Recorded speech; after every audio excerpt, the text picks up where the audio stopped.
A U.S. immigration judge ruled on Friday that Columbia student and Palestinian activist Mahmoud Khalil can be deported, allowing President Donald Trump's administration to proceed with its efforts to deport Khalil, who was arrested in New York City a month ago but has not been charged with a crime.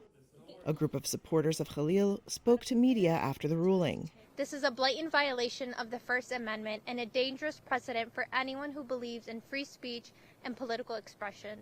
The ruling by Judge Jamie Comans of the LaSalle Immigration Court in rural Louisiana was not a final determination of Khalil's fate, but it represented a significant victory for Trump in his efforts to deport outspoken pro-Palestinian foreign students who are in the U.S. legally.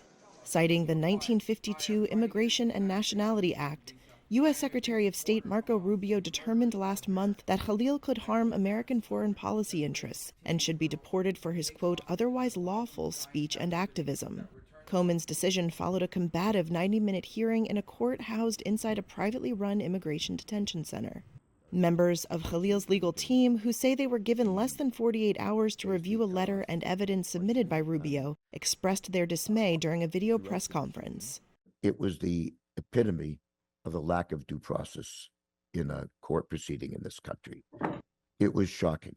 Today was historic in its unfairness. A number of U.S. officials took to social media to express support for Comans' decision. This is a movement, an anti-war movement. Khalil is a prominent figure in the pro-Palestinian student protest movement that has roiled Columbia's New York City campus. He was born in a Palestinian refugee camp in Syria, holds Algerian citizenship, and became a U.S. lawful permanent resident last year. Khalil's wife is a U.S. citizen. She will soon give birth to the couple's first child. Khalil has said criticism of the U.S. government's support of Israel's military occupation of Palestinian territories is being wrongly conflated with anti-Semitism.